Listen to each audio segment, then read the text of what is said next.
اعوذ باللہ من الشیطان الرجیم بسم اللہ الرحمن الرحیم۔ شروع کرتا ہوں اس ذات عالی کے نام سے جو بڑا مہربان نہایت رحم کرنے والا ہے، وہ مالک الملک ہے، ذوالجلال والاکرام ہے۔ سب سے پہلے آپ کا شکریہ۔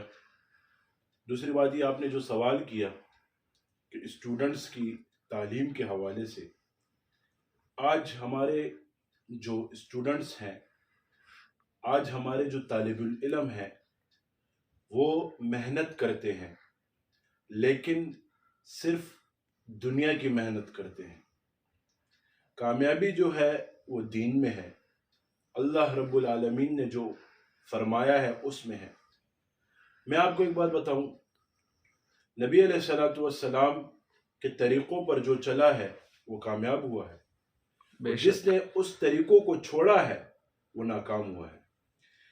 آج ہمارا نوجوان یوتھ جو ہے وہ محنت کرتا ہے اسٹڈی کے ان ایام میں، ان دنوں میں جو دن امتحانات کے ہوتے ہیں، لیکن عام جو دن ہوتے ہیں اس میں یہی اسٹوڈنٹ، یہی طالب العلم، ایک رجحان اس کا بدلہ ہوتا ہے، چینج ہوتا ہے۔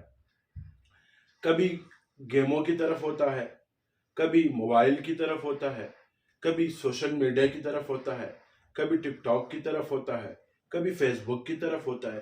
تو یہ رجحان غلط ہے۔ جب آخری ایام آتے ہیں تو اس میں پھر محنت شروع کر دی جاتی ہے۔ سال کے شروع سے، اسٹارٹ سے اگر اسٹوڈنٹ محنت کرے تو اسٹوڈنٹ آخر میں بھی کامیاب ہوگا۔ اگر اسٹوڈنٹ شروع میں محنت نہ کرے تو کامیاب نہیں ہوگا۔ میں آپ کو ایک مثال دیتا ہوں۔ ابھی موسم سرما کی چھٹی ہوتی ہیں، گرما کی، تو اس میں اسٹوڈنٹس کو کام دیا جاتا ہے۔ جو ہوشیار اسٹوڈنٹ ہوتا ہے، جو ایسا اسٹوڈنٹ ہوتا ہے جو محنت کرتا ہے، وہ شروع میں ہی سارا کام لکھ لیتا ہے۔ جو نیل اسٹوڈنٹ ہوتا ہے وہ آخر میں کام لکھتا ہے۔ جب 2-3 ہفتے رہ جائیں کام پہ بیٹھ جاتا ہے، 2-2.5 مہینے شروع میں مزے کرتا ہے۔ تو جو محنت والے اسٹوڈنٹ ہوتا ہے وہ شروع میں کام کرتا ہے اور آخر میں مزے کرتا ہے۔ تو ہمیں بھی چاہیے کہ شروع سے محنت کریں، آخر میں بھی مزے ہوں گے۔ اگر شروع سے محنت نہیں کیا تو آخر میں مزے نہیں ہوں گے۔ دوسری بات، ہمارے اسٹوڈنٹ نماز نہیں پڑھتے، ہمارے اسٹوڈنٹ قرآن نہیں پڑھتے، ہمارے اسٹوڈنٹ اللہ کو یاد نہیں کرتے، لیکن جب امتحان کے دن آتے ہیں وظائف بھی شروع کر لیتے ہیں، نمازیں بھی شروع کر لیتے ہیں، اسٹڈی کے دن آ جائیں قرآن پڑھنا بھی شروع کر لیتے ہیں، لمبی لمبی دعائیں بھی اللہ سے مانگتے ہیں، لیکن کیا؟ صرف مطلب کی حد تک۔ جب اللہ کو یاد کرتے ہیں مطلب کی حد تک یاد کرتے ہیں، غرض کی حد تک یاد کرتے ہیں، غرض کی بنیاد سے یاد کرتے ہیں، تو ہم اللہ کو اس حد میں یاد رکھتے ہیں، اس وقت یاد کرتے ہیں۔ ہمیں چاہیے کہ ہم شروع سے محنت کریں، ہمیں چاہیے شروع سے اپنا ایک مزاج بنا لیں کہ اسٹوڈنٹ کامیابی اسی چیزوں میں ہے، استاد کی بات مانیں، درسگاہ میں جائیں تو رسپیکٹ ہو کر جائیں، بدتمیز ہو کے نہ جائیں۔ دیکھیں، با ادب با مراد، بے ادب بے مراد، با ادب با نصیب، بے ادب بے نصیب۔ تو جو طالب علم ہیں ان کو میں نے جو باتیں کی ان کے باوجود بھی سبق نہیں یاد ہوتا، تو ان کو چاہیے یا حاسبو یا حسیبو پڑھا کرے 70 مرتبہ، تو انشاءاللہ الرحمن اللہ تبارک و تعالی ان کے لیے بہت آسانی کرے گا اور عافیت کریں گے۔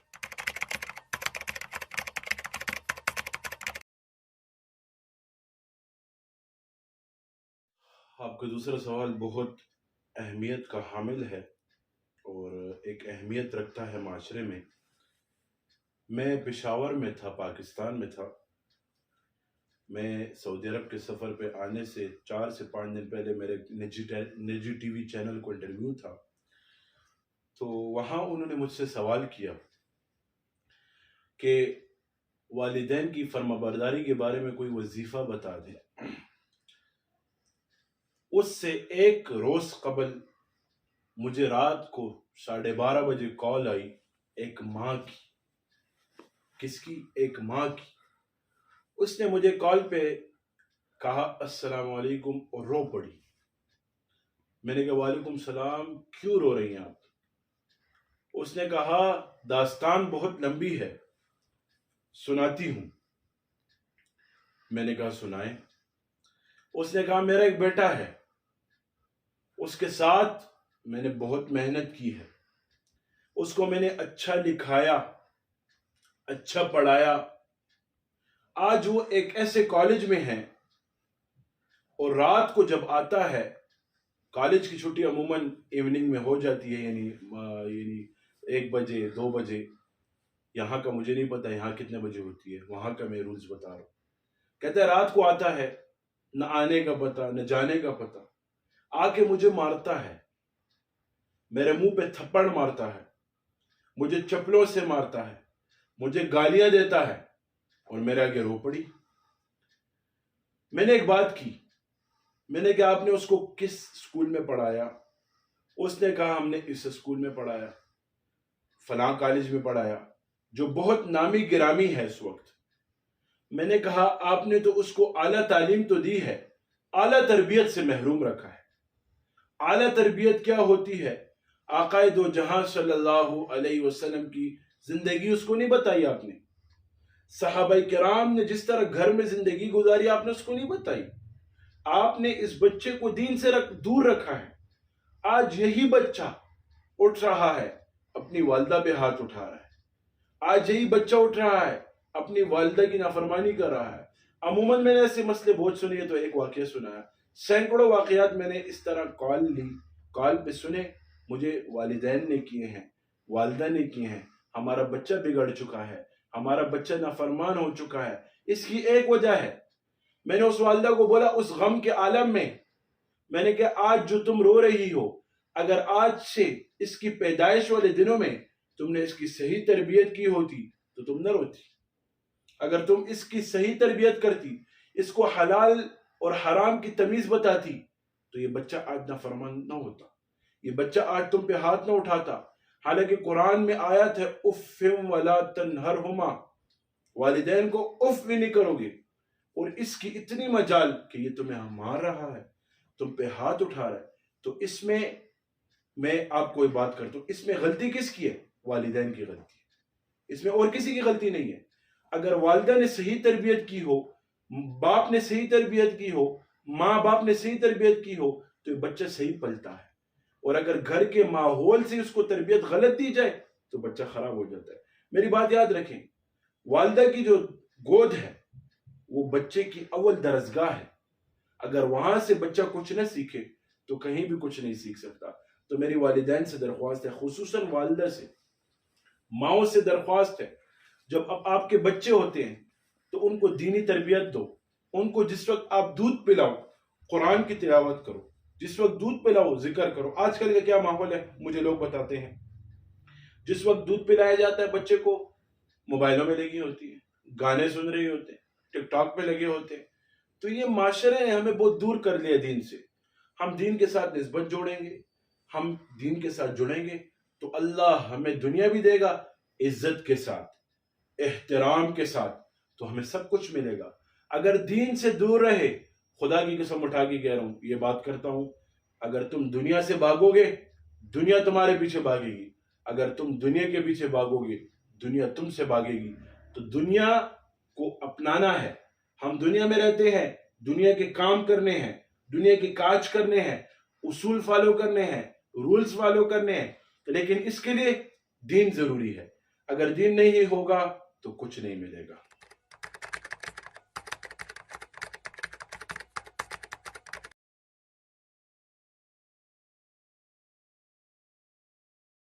اصل میں یہ موبائل جو ہے بہت اچھی چیز بھی ہے لیکن بہت بری چیز بھی ہے۔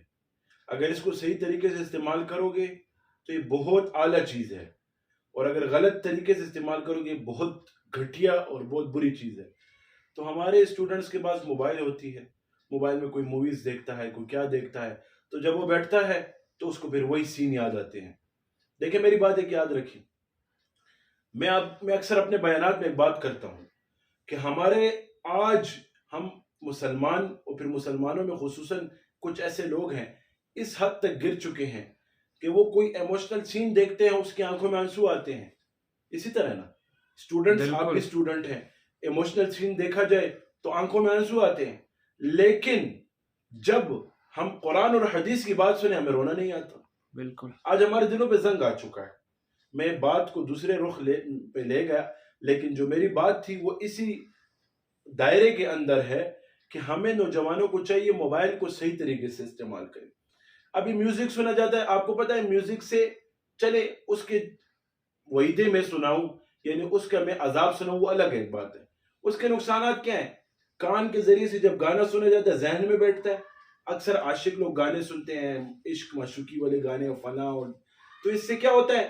حافظہ کمزور ہوتا ہے، دل کا رجحان بدل جاتا ہے، پھر دل کی طاقت دوسری طرف ہو جاتی ہے، اسٹڈی کی طرف نہیں ہوتی. تو اسٹڈی کی طرف طاقت رکھنے کے لیے، اسٹڈی کی طرف سوچ رکھنے کے لیے ہمیں اپنی سوچ کو بدلنا ہے. آج میں آپ کو ایک بات بتاؤں، میں اکثر ساتھیوں سے بات کرتا ہوں، فنی سی بات ہے کہ ہم خود گناہ کرتے ہیں، شیطان کو ملوث کر دیتے ہیں. ہم گناہ خود کرتے ہیں، شیطان ہمارے بیچ میں، ہم کہتے ہیں شیطان نے ہم سے کروایا. نہیں، شیطان نے کدھر کروایا؟ گناہ تو تم نے خود کیا. شیطان نے تو تمہیں رستہ بتایا ہے. گناہ کرنے والے تو تم تھے، شیطان تو نہیں تھا. شیطان نے کہا ایسا کرو، تم اس راستے پر چل پڑے. حالانکہ اللہ نے بھی ہمیں فرمایا کہ شیطان کے راستے پر مت چلو.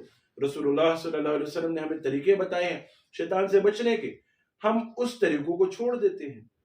تو اسٹوڈنٹس اگر محنت کر رہے ہیں اور اچھے نمبر لینا چاہتے ہیں تو ان کو ان باتوں کو فالو کرنا پڑے گا. ان باتوں کو اگر فالو نہیں کیا تو اسٹوڈنٹس کے نمبر نہیں آئیں گے. اگر ایک اسٹوڈنٹ نمبر لینا چاہتا ہے، کامیاب ہونا چاہتا ہے تو آخرت کی بھی تیاری کرے. آخرت بھی یہ جگہ امتحان والی جگہ ہے. آخرت میں رزلٹ آئے گا تو اس رزلٹ کے لیے جس کو کہا جاتا ہے نامہ اعمال، اس کے لیے تیاری کی جائے. تو ادھر کی تیاری کے لیے اسٹوڈنٹ جب کالج والا ہے یا اسکول والا ہے یونیورسٹی والا ہے پریشان ہو جاتا ہے، لیکن آخرت کا اتنا بڑا نامہ اعمال و حساب کتاب اس کے لیے پریشان نہیں ہوتا. یہی غفلت کا عالم ہے. تو اسٹوڈنٹس کو چاہیے کہ اپنے معمولات کریں، وظائف کریں. وظائف کیا ہے؟ اتنے زیادہ وظیفہ نہیں دیتا. اس معاملے میں ایک ہی وظیفہ دوں گا.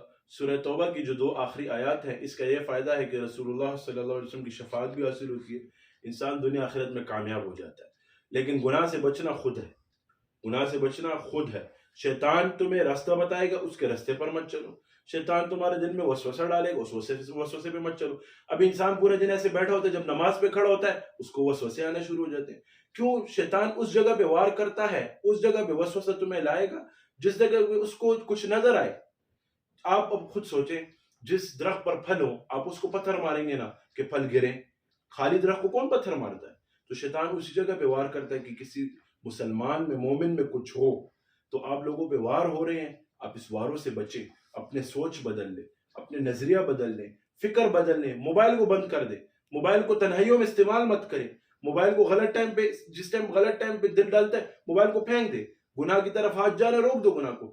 میں آپ کو ایک بات بولوں، قیامت کے دن یہ ہاتھ گواہی دیں گے اگر گناہ کیا ہو، یہ پاؤں گواہی دیں گے اگر گناہ کیا ہو، یہ آنکھیں گواہی دیں گی، یہ زبان گواہی دے گی، یہ سوچیں گواہی دیں گی، یہ دل گواہی دے گا.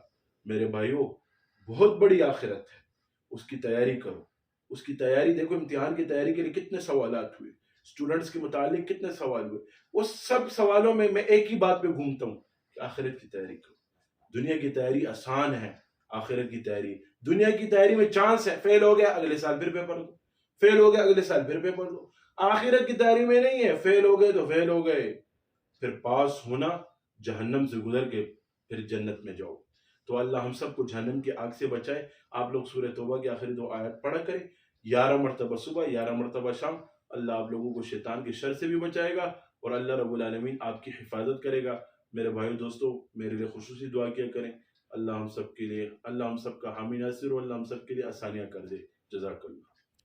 ماشاء اللہ سے پیر صاحب، آج کے سوالات سے ہمیں 3 باتوں کا جو خلاصہ ہے وہ یہ ہے کہ جتنے بھی طلباء ہیں جو کامیاب ہونا چاہتے ہیں ان کو پہلے دن سے محنت کرنی ہوگی، پہلے دن سے محنت سٹارٹ کرنی ہے، ماں باپ کا فرما بردار ہونا ہے، اور تیسری چیز کہ اپنے خیالات، اپنے سوچ بدلنے ہیں. اگر نیگیٹو کوئی سوچ، شیطان اگر آ رہا ہے تو آپ نے اپنا سوچ بدلنا ہے. جتنے بھی طلباء ہیں، جتنے بھی فرینڈز ہیں، جتنے بھی نوجوان یہ ویڈیو دیکھ رہے ہیں، ان سب سے درخواست ہے کہ آج کے بعد وعدہ کریں کہ وہ اگر کچھ کامیابی چاہتے ہیں تو پہلے دن سے محنت کریں، ماں باپ کے فرما بردار ہوں، ماں باپ کی دعائیاں لیں اور اپنا سوچ بدلیں. جب بھی آپ کو کوئی غلط سوچ آئے اپنا سوچ بدلیے, سوچ بدلیے, سوچ بدلیے. انشاءاللہ آپ کامیاب ہوں گے. آپ کے جتنے بھی فرینڈز ہیں, آپ کے جتنے بھی اسٹوڈنٹس ہیں, جتنے بھی کلاس میٹس ہیں, آپ سب سے درخواست ہے کہ ان سب کے ساتھ یہ ویڈیو شیئر کیجئے تاکہ ان کو فائدہ ہو. جانے سے پہلے اس چینل کو سبسکرائب کیجئے, بیل آئیکن کو پریس کیجئے. شکریہ. جزاک اللہ.